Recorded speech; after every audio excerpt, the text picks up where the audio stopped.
উনি মামলায় হারলেন, হারার পরে ওনার এমডি পদ চলে গেল আইনের কারণে। এরপরে উনি খেপে গেলেন আমাদের উপর, আর সেই খেপাটা যে পড়লো আমার পদ্মা সেতুর উপর। শান্তিতে নোবেল বিজয়ী বাংলাদেশের সন্তান ডক্টর মোহাম্মদ ইউনূস সম্প্রতি যুক্তরাষ্ট্রের সর্বোচ্চ রাষ্ট্রীয় সম্মাননা ইউএস কংগ্রেশনাল অ্যাওয়ার্ড এ ভূষিত হয়েছেন। এই জন্য জাতি হিসেবে আমরা গর্বিত। ডক্টর ইউনূসকেও জানাই আন্তরিক। হেফাজত ইসলামের প্রতি আমাদের দৃষ্টিভঙ্গিটার ব্যাপারে আমি একটু কথা বলতে চাই। মাই স্পিকার, আমি দেখলাম আলামা শফি সাহেব 90 বছর বয়স হেলিকপ্টার করে কোথায় গিয়েছেন। বড় নিউজ পেপারে চলে আসলো আলামা শফি সাহেব হেলিকপ্টারে গিয়েছেন, কোথায় টাকা পেল। আমাদের তোফায়েল আহমেদ সাহেব গত 4 বছরে 40 বার ভোলাতে হেলিকপ্টারে গিয়েছেন, এই ব্যাপারে কিন্তু কেউ প্রশ্ন করলেন না। আমি মনে করি মাননীয় স্পিকার, আপনারা আমাকে একটু মাফ করবেন, আপনারা আমাদের ঐক্যতাও আমি একটু কথা বলে নিই। মাননীয় স্পিকার, মাননীয় স্পিকার, ডক্টর ইউনূসকে নিয়ে কিছু কথা না বললেই নয়। মাননীয় speaker, I will not go into the details of the law. তবে অনেকেই বলে। আসসালামু আলাইকুম প্রিয় দর্শক শ্রোতা, অনেক খোঁজাখুঁজির পর পেয়েছি হাসিনার সংসদে বহুল আকাঙ্ক্ষিত সেই আন্দালিব রহমান পার্থ এবং খালেদা জিয়ার সেই বক্তব্য। ডক্টর ইউনূসকে নিয়ে কি বলেছিলেন আন্দালিব রহমান পার্থ, চলুন ভিডিওতে বিস্তারিত দেখে আসি। উনি মামলায় হারলেন, হারার পরে ওনার এমডি পদ চলে গেল আইনের কারণে। এরপরে উনি খেপে গেলেন আমাদের উপর, আর সেই খেপাটা যে পড়লো আমার পদ্মা সেতুর উপর। মাননীয় স্পিকার, আপনারা দেখবেন যে আমাদের দেশের কোনো এক স্বনামধন্য পত্রিকার সম্পাদক আর উনি মিলে সেই ওয়ার্ল্ড ব্যাংকের প্রেসিডেন্ট মিস্টার জলিক তার সঙ্গে দেখা করে এবং আমাদের American foreign secretary Hillary Clinton সহ এদের সকলের সাথে লবি করে সেই পদ্মা সেতুতে ওয়ার্ল্ড ব্যাংকের টাকা দেওয়াটা বন্ধ করে দেওয়া হলো এবং উল্টা দুর্নীতির অভিযোগ আনা হলো, যেখানে 1 পয়সা তখনও ছাড় হয় নাই। তারপরে বলা হলো দুর্নীতির ষড়যন্ত্র হয়েছে। মাননীয় স্পিকার, রাজনীতি করি জনগণের কল্যাণের জন্য, ব্যক্তি স্বার্থে না। আর জনগণের টাকা লুট করে নিয়ে নিজের ভাগ্য করব, এই ধরনের আকাঙ্ক্ষা আমাদের নাই, এই মানসিকতাও নাই। পারলে জনগণকে সব বিলিয়ে দিয়ে দেবে, সেটাই আমরা শিখেছি। সেখানে আমার দেশে একটা উন্নয়ন হবে, আর ওই উন্নয়ন থেকে টাকা বানাতে হবে, এই চিন্তা তো একেবারেই আমাদের মাথায় নাই। এবং উনি যে এই যে লবিংটা করলো, যখন গ্রামীণ ফোনের ব্যবসা তিনি আমার কাছ থেকে পেয়েছিলেন, তাকেই যদি কেউ জিজ্ঞেস করেন যে উনি কি আমাকে 1 কাপ চা খাইয়েছিলেন, না আমি ওনাকে ডেকে আমার অফিসে বসিয়ে উল্টো 1 কাপ চা খাইয়ে তারপরে ব্যবসা দিয়েছিলাম, নিয়ে না দিয়ে। কাজে আমরা সেই মানসিকতার লোক। আর সেইখানে বাংলাদেশে একটা উন্নয়ন হবে। আমার দক্ষিণ অঞ্চল অবহেলিত, এই দক্ষিণ অঞ্চলের মানুষের কি দুরবস্থা, তার উপর জলবায়ু পরিবর্তনের ফলে যদি আমার সি লেভেল 1 মিটারও বাড়ে, দক্ষিণ অঞ্চলের অধিকাংশ জায়গা ডুবে যাবে, ওখান থেকে কোটি কোটি মানুষকে সরে আসতে হবে। সেই এলাকার উন্নয়নের জন্য যোগাযোগ ব্যবস্থা উন্নতি করা একান্তভাবে অপরিহার্য। সেই কারণে আমরা এই পদ্মা সেতু নির্মাণের প্রকল্প যখন নিলাম, সেই প্রকল্প যেখানে ওয়ার্ল্ড ব্যাংক নিজেরা আগ্রহী হয়ে আসলো, তারাই বিশাল অঙ্কে টাকা দেবে বলে তারা আমাদেরকে মতামত দিল। আর তারপরে দুর্নীতির ষড়যন্ত্রের কথা বলে আমি আমার ছেলে মেয়ে, আমার বোনের ছেলে মেয়ে থেকে শুরু করে আমার মন্ত্রী পরিষদের সদস্য, আমার উপদেষ্টা থেকে শুরু করে প্রত্যেকের উপর যে জুলুম অত্যাচার, এবং একেবারে আন্তর্জাতিক সংস্থা নিয়ে আমেরিকার গোয়েন্দা সংস্থা দিয়ে আমার ছেলে মেয়ে থেকে শুরু করে প্রত্যেকের বিরুদ্ধে তদন্ত করা হয়েছে যে কোথাও কোনো রকম এতটুকু খুঁত পাওয়া যায় কি না, বা কেউ কত রকম কোনো রকম দুর্নীতি করেছে কি না।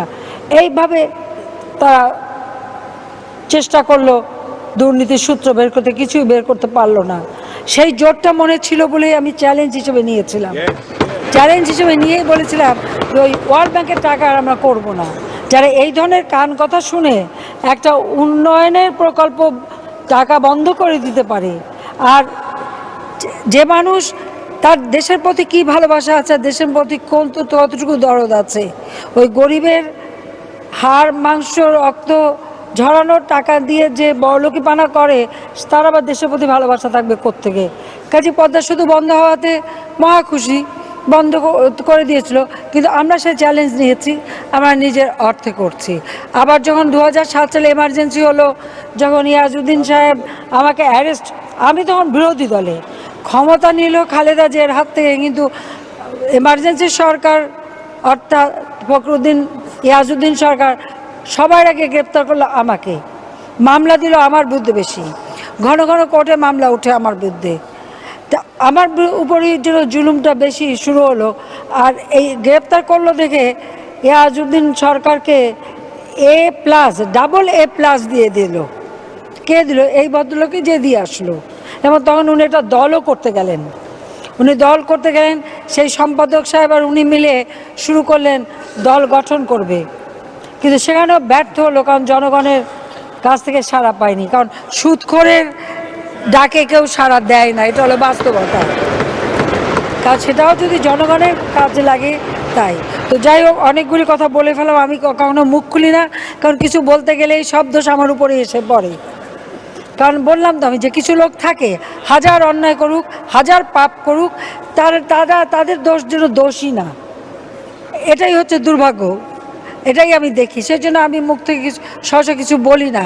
তবে যেটা বলছে এটা ঠিকই, যে আজকে যে এত কোটি কোটি টাকা ব্যাংকে, একটা টাকা সে সুদ দেয়নি।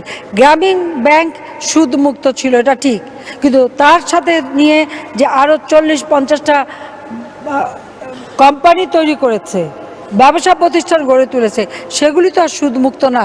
তাহলে সেই সুদগুলি কেন সরকার পাবে না? সেই টাকার কেন তারা ট্যাক্স দেবে না? এগুলি তো ট্যাক্স মুক্ত না।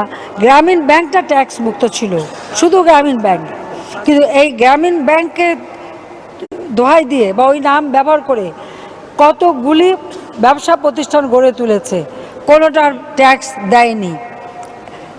সেই রিপোর্টও আছে NBI এর কাছে।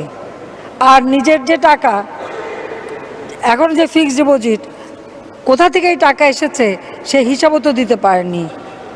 কাজে এটা নিয়ে আর আমি বেশি বলতে চাই না। এখানে মাননীয় অর্থমন্ত্রী, এটা তার দায়িত্ব, তিনি ব্যবস্থা নেবেন, কারণ আমি বলতে গেলেই তো আমার বিরুদ্ধে আবার শুরু হবে নানা কথা। যাই হোক, তারপরেও যেহেতু মাননীয় সংসদ সদস্য কিছু কথা তুললেন, তাই আমি বলছি, কাজে আমরা এখন অবশ্য গ্রামীণ ব্যাংক যথেষ্ট স্থিতিশীলভাবে চলছে, কাজে এখন আর ওই অবস্থা নেই। তো যাই হোক, মাননীয় স্পিকার, আপনাকে ধন্যবাদ ধৈর্য ধরে সময় দেওয়ার জন্য। শান্তিতে নোবেল বিজয়ী বাংলাদেশের সন্তান ডক্টর মোহাম্মদ ইউনূস সম্প্রতি যুক্তরাষ্ট্রের সর্বোচ্চ রাষ্ট্রীয় সম্মাননা US কংগ্রেশনাল অ্যাওয়ার্ড এ ভূষিত হয়েছেন। এই জন্য জাতি হিসেবে আমরা গর্বিত। ডক্টর ইউনূসকেও জানাই আন্তরিক অভিনন্দন। তবে স্বদেশে তিনি যেভাবে নিগ্রহের শিকার হচ্ছেন তা সত্যিই দুঃখজনক। তার মেধা, শ্রমিক ঘামে প্রতিষ্ঠিত গ্রামীণ ব্যাংকও আজ হুমকির মুখে। সরকার নিয়োজিত কমিশন নোবেল বিজয়ী প্রতিষ্ঠান গ্রামীণ ব্যাংককে ভেঙে 19 টুকরো করার সুপারিশ করেছে। আমরা এতে স্তম্ভিত। এ ধরনের সিদ্ধান্ত গ্রামীণ ব্যাংককে ধ্বংস করে ফেলবে।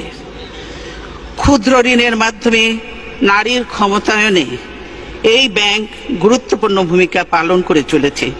সেই প্রতিষ্ঠান ধ্বংসের উদ্দেশ্যে প্রতিশোধমূলক চক্রান্ত বন্ধের জন্য আমি সরকারের প্রতি আহ্বান জানাচ্ছি। আমরা এর তীব্র বিরোধিতা করছি। দেশের মানুষ এ ধরনের হীন কার্যকলাপ মেনে নেবে না। একটা প্রতিষ্ঠান ভেঙে ফেলা, ধ্বংস করা খুবই সহজ, কিন্তু এ ধরনের একটি প্রতিষ্ঠান গড়ে তোলা অনেক কঠিন ও শ্রমসাধ্য কাজ। গ্রামীণ ব্যাংকের ওপর রাষ্ট্রীয় কর্তৃত্ব আরোপের অপচেষ্টা চলছে। আমরা এরও তীব্র বিরোধিতা করি। রাষ্ট্রায়ত্ত ব্যাংকগুলো লুটপাট করে সরকার যে অবস্থা করেছে, তারা কি গ্রামীণ ব্যাংকেও সেই অবস্থায় নিয়ে যেতে চায়? আমরা ডক্টর ইউনূসের সমর্থনে এবং গ্রামীণ ব্যাংকের পক্ষে আমাদের দৃঢ় অবস্থানের কথা ব্যক্ত করছি। জাতির জন্য যারা সম্মান বয়ে আনেন, সেই কৃতি সন্তানেরা যেন দেশেও মর্যাদা পান, তা আমাদের নিশ্চিত করতে হবে। না হলে দেশ মেধাশূন্য হয়ে পড়বে। মাননীয় স্পিকার, ডক্টর ইউনূসকে নিয়ে কিছু কথা না বললেই নয়। মাননীয় speaker, I will not go into the details of the law. তবে অনেকেই বলে যে ল ইজ ইকুয়াল। এখানে অনেক বড় বড় কনস্টিটিউশনের বিজ্ঞ লোকেরা আছেন, তারা যদি থাকতেন আরো সুবিধা হতো। মাননীয় স্পিকার, যদিও পার্লামেন্ট বলে, সংবিধান বলে ল ইজ ইকুয়াল, বাট বাস্তবে কিন্তু ল ইজ নট ইকুয়াল। 111-এ দেখেছি অনেক বড় বড় নেতাদেরকে বিষ তেলে রাখা হয়েছে, কিন্তু দুই নেত্রীর জন্য আলাদা জেলখানা রাখা হয়েছে। এই পার্লামেন্টে আমি যা বলবো দ্যাট ইজ ইমিউন। ডিপ্লোম্যাটরা অনেক কিছু করে, ইমিউনিটি আছে। কিছু কিছু ক্ষেত্রে কিছু কিছু স্পেশাল মানুষের জন্য ল একটু কার্ভ করে যেতে পারে। Doctor Yunus, I can very well understand 65 বা 70 ইয়ার্স ওল্ড, বাট 80 বছরের রাষ্ট্রপতি যদি এত বড় বক্তব্য লিখতে পারে, 75 বা 70 বছরের ডক্টর ইউনূস আমি মনে করি গ্রামীণ ব্যাংকের এমডি পদে ভালোভাবেই থাকতে পারত। মাননীয় স্পিকার, ডক্টর ইউনূস বাংলাদেশের সম্পদ না পৃথিবীর সম্পদ। আমি দেখেছি আমাদের মাননীয় পররাষ্ট্রমন্ত্রী বলেছেন this will not affect our relationship, বহির্বিশ্বের সাথে আমাদের সম্পর্কে। ঠিক তার পরের দিনই জন কেরি বলেছেন উই আর কনসার্নড। 23 জন কংগ্রেসম্যান বলেছেন উই আর কনসার্নড। বহির্বিশ্ব ফোন উঠে ঝগড়া করবে না, এটা তাদের diplomatic language, that we are concerned, we are looking into the matter. Doctor Yunus আমাদের মতো না। আমার ফোনে সবচেয়ে বড় ভিআইপি ফোন করে জয়নাল আবেদিন ফারুক সাহেব, আর ডক্টর ইউনূসের ফোনে ফোন করে হিলারি ক্লিন্টন। মনে রাখতে হবে সে কোথায় উঠে গিয়েছেন। ডক্টর ইউনূসের এই ব্যাপারটা অ্যামিকেবলি সেটেল করা যেত। আই হ্যাভ উইটনেসড ইট। আমি নিজে দেখেছি বিবিসিতে হোয়াইট হাউস স্পোকসম্যান বলছে we are deeply concerned, this is Yunus allergy. আমি জানি অনেকে বলতে পারবে এটা আমাদের সার্বভৌমত্ব, আই ক্যান আন্ডারস্ট্যান্ড, এটা আমাদের সার্বভৌমত্ব, কিছু একটা ব্যালেন্স নিড টু বি ড্রন। এখন সার্বভৌমত্বর সাথে ব্যালেন্স, এখন গ্লোবালাইজেশনের সময় কালকে বাংলাদেশের বিপদ হচ্ছে, আমরা তাদের কাছে যে হাত পাততেছি, দুই নেত্রীর মনোমালিন্য হচ্ছে, নির্বাচনে যাব কি যাব না, আমেরিকান এম্বাসির দাওয়াতে ভিড় লেগে যাচ্ছে, এখানে ভিড় লেগে যাচ্ছে, আর যখন কোনো কিছু হচ্ছে তখন কি বলা হচ্ছে এটা আমাদের সার্বভৌমত্ব ব্যাপার। এটা সার্বভৌমত্ব ব্যাপার না, এটা পার্সোনাল ভেন্ডাটার ব্যাপার। সংসারের কথা আসতেছে, excuse me, I would appreciate if you let me finish. Yes, please, uninterruptedly. Thank you. Yes, you should know it. আমি আরেকটা কথা বলতে চাই। সন্ত্রাসের কথা আপনি বলেন, একটা চেইন অফ কমান্ড থাকতে হবে। যেই দেশের স্বরাষ্ট্র প্রতিমন্ত্রী শাহরুখ খানের কনসার্টে যে মাটিতে বসে, সেই দেশে কি হতে পারে? মান ইজ্জত কোথায় যায় আমাদের? A মন্ত্রী is not a person. A মন্ত্রী holds the flag. সেই মন্ত্রী আমাদের, সেইখানে স্বরাষ্ট্রমন্ত্রী যেই কাজ করে, এই দেশে এগুলি হতেই পারে। মাননীয় স্পিকার, অনেক কথা বলে অনেক কিছু শেষ করা যাবে না, তবে আমি এতটুকু বলতে চাই ডেমোক্রেসির সাথে গুড গভর্নেন্স থাকতে হবে, মোরালিটি থাকতে হবে। আপনি কল্পনা করতে পারেন মাননীয় স্পিকার, একজন অ্যাটর্নি জেনারেল ওই পদে বহাল থাকে, কিভাবে সে বসে বলে কে নোবেল প্রাইজ পাওয়া উচিত, কে নোবেল প্রাইজ পাওয়া উচিত না। এটা অসম্ভব। আমার দুঃখ হয়, আমার ভয় হয় যে মাননীয় অ্যাটর্নি জেনারেল যদি চাটুকারিতা করে আগামীতে ভবিষ্যৎ ল মিনিস্টার হওয়ার জন্য আমার বলার কিছু নাই, কিন্তু যদি তার বুদ্ধি এই হয়ে থাকে যে সন্তু লারমার প্রধানমন্ত্রী, হ্যাঁ, কে পাক না পাক that is not our concern, কিন্তু ফোরামটাকে ডক্টর ইউনূসের পাওয়া উচিত ছিল না, এই বুদ্ধি যদি অ্যাটর্নি জেনারেলের হয়ে থাকে, তাহলে আমি শঙ্কিত যে বাংলাদেশের জুডিশিয়ারি কোন দিকে যাচ্ছে। মাননীয় স্পিকার, আমাদের সবার কিছু কিছু ব্যাপারে একটা ন্যাশনাল কনসেনসাস হওয়া উচিত। নতুন প্রজন্মের রাজনীতিবিদ হিসাবে আমি এতটুকু ক্লিয়ার করে বলতে চাই, শেয়ার মার্কেট আওয়ামী লীগ বা বিএনপির প্রবলেম না। আমরা চাই এটা খোলাসা হোক। কেন এতদিনের রিপোর্ট আসছে না আমরা জানতে চাই। যারা সেলফ ডিক্লেয়ার্ড ব্যাংকরাপ্ট ছিল তারা কিভাবে 30-40 হাজার কোটি টাকা আছে।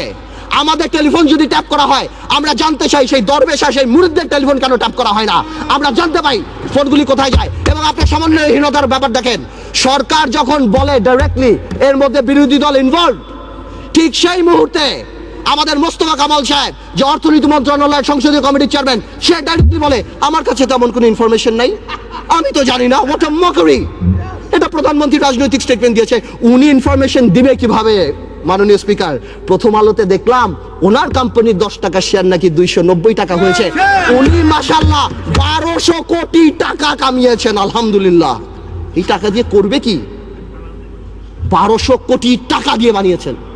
এই সমন্বয়হীনতার অভাব, বারবার যে কোনো কাজে ডিউ ডিলিজেন্স ছাড়া বিরোধী দলের উপরে আঙ্গুল উঠিয়ে দেওয়া আর শুধুমাত্র বলা এখানে করাপশন, এখানে করাপশন। হাজার হাজার আজকে শেয়ার মার্কেট আবার ফল করেছে, ডেকে এনে ফল করায়। মাননীয় স্পিকার, আমি হেফাজত ইসলামের প্রতি আমাদের দৃষ্টিভঙ্গিটার ব্যাপারে আমি একটু কথা বলতে চাই। মাননীয় স্পিকার, আমি দেখলাম আলামা শফি সাহেব 90 বছর বয়স, হেলিকপ্টার করে কোথায় গিয়েছেন? বড় নিউজ পেপারে চলে আসলো আলামা শফি সাহেব হেলিকপ্টারে গিয়েছেন। কোথায় টাকা পেল? আমাদের তোফায়েল আহমেদ সাহেব গত 4 বছরে 40 বার ভোলাতে হেলিকপ্টারে গিয়েছেন, এই ব্যাপারে কিন্তু কেউ প্রশ্ন করলেন না। আমি মনে করি মাননীয় স্পিকার, আপনারা আমাকে একটু মাফ করবেন, আপনারা আমাদের ঐক্যতাও আমি একটু কথা বলে নিই। মাননীয় স্পিকার, গত 30 বছর গণতন্ত্রের নামে ক্ষমতার লড়াইয়ে আমরা যেই পরিমাণ গাড়ি ভেঙেছি, আপনারা যেই পরিমাণ গাড়ি ভেঙেছেন, 1 বছরে জাপান এত গাড়ি বানায় না। যত সরকারি সম্পত্তি আমরা আপনারা নষ্ট করেছি, ওই দিয়ে 2টা পদ্মা ব্রিজ বানানো যেত। আমরা যদি বাংলাদেশ জিন্দাবাদ বলে গাড়ি ভাঙি, সেটা সহিংস আন্দোলন। আপনারা জয় বাংলা বলে গাড়ি ভাঙলে সহিংস আন্দোলন। আল্লাহু আকবার বলে হেফাজত যদি গাড়ি ভাঙে তাহলে তারা জঙ্গি হয়ে যায়। এইটা কি ধরনের কথা? মাননীয় স্পিকার, জঙ্গি কেন বলছি? জঙ্গি is a very dangerous term. আমরা যখন এখানে লোকাল পলিটিক্সের জন্য জঙ্গি বলি, বিদেশে আমাদের ভাবমূর্তি সাংঘাতিকভাবে নষ্ট হয়। আওয়ামী লীগ সরকারই তো সবচেয়ে বেশি ক্রেডিট নেয় যে আমরা জঙ্গি থামিয়ে দিয়েছি। আওয়ামী লীগ সরকারই যদি সবচেয়ে বেশি জঙ্গি বেড়ে যায়, তাহলে আওয়ামী লীগের রেপুটেশন প্রবলেম। হেফাজত ইসলাম নিয়ে আরেকটা কথা বলছি, আওয়ামী লীগের যে পলিটিক্যাল ক্রাইসিস যেটা দেখা গিয়েছে, হেফাজত ইসলাম আসলো কেন? মাননীয় স্পিকার, হেফাজত ইসলাম কিন্তু আসেনি যখন আমরা বিভিন্ন জায়গায় মডেল লাইসেন্স দেই, যখন আমরা সিনেমা হল ওপেনিং এ মিলাদ দেই, যখন আমরা ব্যাংক ওপেন করি মিলাদ দিয়ে, তখন কিন্তু হেফাজত আসবে। হেফাজত ইসলাম এসেছে যখন সর্বকালের সর্বশ্রেষ্ঠ মানব নবী করিম সাল্লাল্লাহু আলাইহি ওয়াসাল্লাম, সকল মুসলমানের হৃদয়ের স্পন্দন, তাকে নিয়ে কটাক্ষ করা হয়েছে। কোথায় হয়েছে? গণজাগরণ মঞ্চের, আমি পার্টিকুলার বলছি, কিছু অ্যান্টি ইসলাম ব্লগার, নাস্তিক হতেই পারে, এটা যার গণতান্ত্রিক ব্যাপার, কিন্তু অ্যান্টি ইসলাম কিছু ব্লগার সেই সময়টা বিচার করলেই তো পারতো। সেই সময় বিচার করেনি কেন? সেই সময় বিচার না করে কি নাম দেওয়া হয়েছে? এরা জঙ্গি, এরা হেফাজতে জামাত, এদের সাথে কথা বলা যাবে না। তো জঙ্গি হলে এদের সাথে মিটিং হচ্ছে কেন? জঙ্গি যদি হয় এরা মাননীয় প্রধানমন্ত্রীর সাথে মিটিং করছেন কেন? জঙ্গি যদি হয় এখানে মন্ত্রীরা যে আলামা শফি সাহেবের সাথে দেখা করছেন কেন? আসল কথাটা সেটা না। আসল কথা হলো রাজীবকে নিয়ে।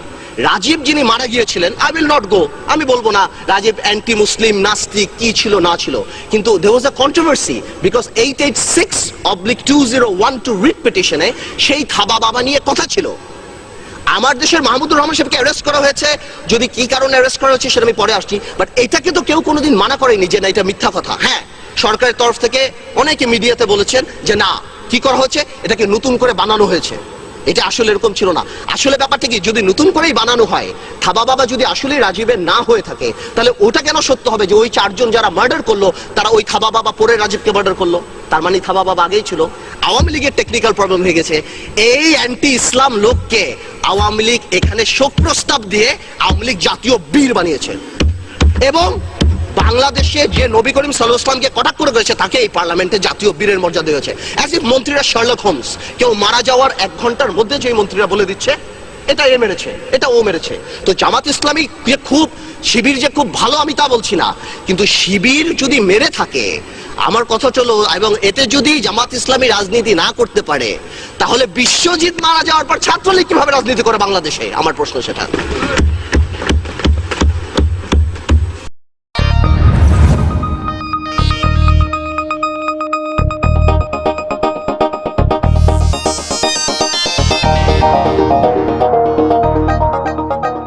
দর্শক শ্রোতা, এই বিষয়ে আপনার মতামত থাকলে কমেন্ট বক্সে আপনার লিখতে পারেন, কমেন্ট বক্সে আপনার মতামত। আজকে এই পর্যন্তই, আল্লাহ হাফেজ।